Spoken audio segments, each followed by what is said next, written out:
Hello everyone. Welcome to the Blockchain News Club. We have some amazing updates from Davos 2023 Summit. In a recent interview, Brad Garlinghouse mentioned the potential of a settlement with the SEC.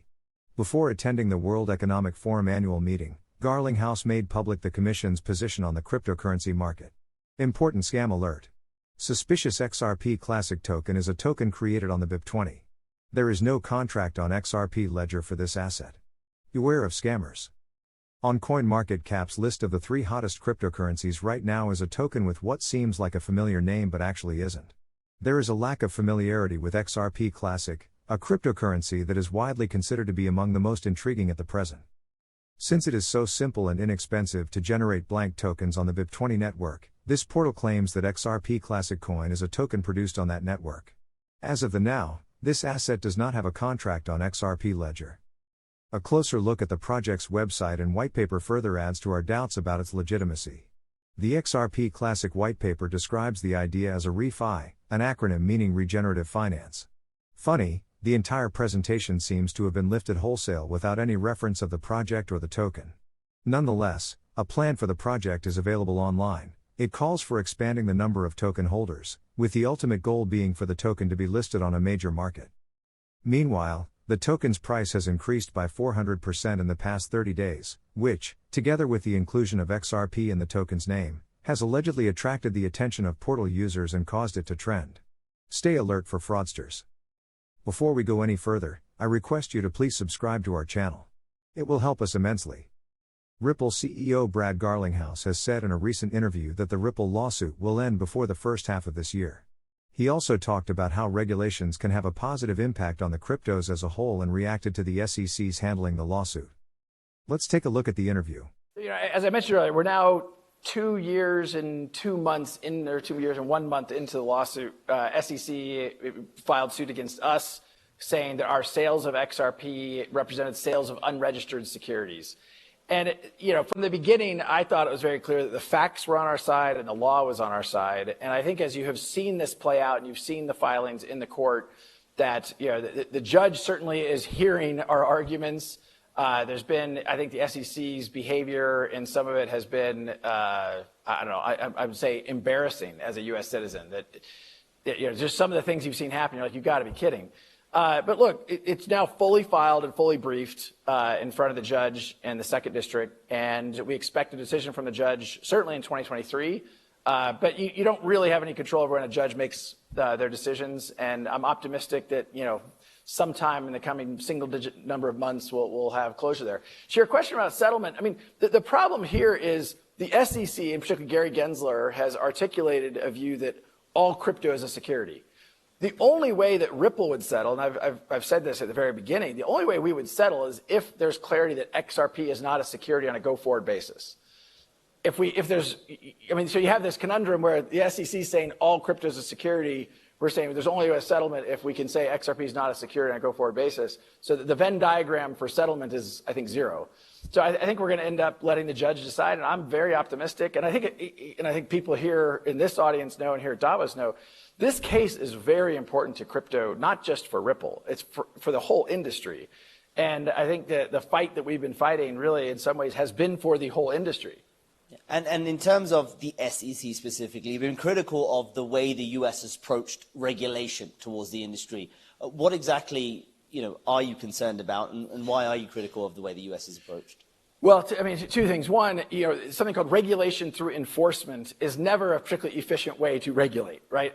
If you want to regulate, do the work, write the rules, codify the rules. And when a company comes to you and says, hey, help me understand the rules, I want to make sure we're following the rules, help them understand the rules.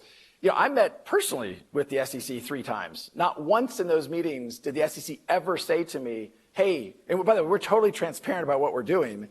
Not once did the SEC say, hey, we think XRP might be a security. So then for later on to go back and say, hey, the whole time we thought XRP was a security, we just didn't tell you. That doesn't feel like a genuine partnership between public sector and private sector. Moreover, and some of this stuff I'll be more vague about because some of this stuff, it hasn't been public yet. But there's something called the Hinman email. Bill Hinman, the director of corporate finance at the SEC, gave a speech in June 2018 about how ETH had been a security, but had magically become not a security. And there's some emails associated with that the judge ordered turned over 6 times. We finally did get those emails. And I think when those come to light, I think you will see more kind of like, how is it possible the SEC decided to bring a case against Ripple, given what they were saying within their own walls? Yeah, and then if you look at the global regulatory landscape, where do you think is sort of on the right track? In the European Union, you've got this MiCA regulation coming in, which sort of specifically targets things like stable coins and exchanges. Is that a good first step? I mean, where do you see good regulation or good talk about regulation happening? So I think MiCA is a good first step. And I also, maybe not dodging your question, I'll get there, but I think one of the things that I have been struck by is how much the U.S. regulatory discussion has dominated some of the meetings I've been in here in Davos. And it loses sight of the fact that globally, the direction of travel on crypto regulation is actually quite positive. You have more and more countries doing the work to codify and be clear. And these aren't small countries. This includes the UK and Japan, certainly here in Switzerland, Singapore, the UAE. You're even seeing countries like South Africa start to do that work. And again, instead of regulation through enforcement, it's actually, hey, let's take the time, let's partner with private sector to write down and be clear about those rules. So leaving the U.S. aside, I think it's actually quite positive. And the XRP lawsuit has important implications for both Ripple and the broader crypto market. The XRP community is eagerly waiting for the outcome of the lawsuit. With the inflow of millions of dollars, we could sense the lawsuit is about to come to an end, and we can expect a sharp increase in the price of XRP. We have an exciting news from Uruguay. The Uruguayan central bank has recognized Ripple as a money transfer service deserving of preferential treatment. The Central Bank of Uruguay, Banco Central del Uruguay, has given Latam Software permission to hire Ripple to do work. This was written in a notice from the central bank that said the company could be registered as a money transfer company. The BCU's website has a notice that says Latam had met all the requirements needed to use RippleNet. So, the BCU gives the company permission to use the blockchain-based settlement platform for the exchange of information between correspondents. The notice said, considering that the company needed permission to hire Ripple Services Incorporated to use its RippleNet platform for the exchange of information between correspondents, the manager of financial regulation has given Latam Software SAS permission to outsource services to Ripple Services Incorporated. The approval was first given in March 2022, but the BCU didn't make it public until earlier this month. The document also says that Latam can hire Mati Technologies, a Mexican company, as its KYC solution provider, and use Amazon Web Services, AWS, to store data in the cloud. Rathoff Kahneman, a member of the XRP community, has pointed out that on-demand liquidity adoption may not be part of Latam's contract with Ripple. He says that the notice says the company only wants to use Ripple for messaging and data. Uruguay wants to work more closely with Ripple? The BCU's approval of Latam Software has made a lot of people in the XRP community feel bullish.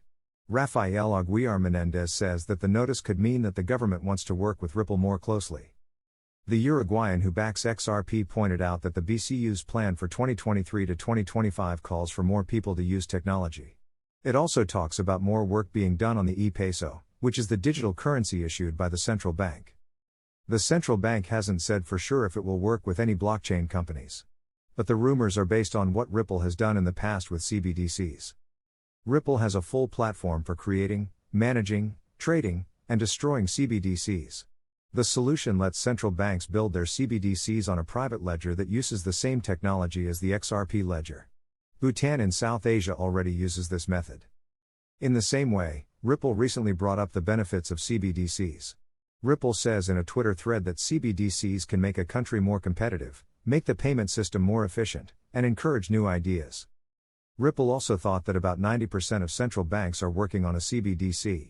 If Ripple gets a deal with the BCU to work on their CBDC, the price of XRP could go to new highs. Thank you for watching.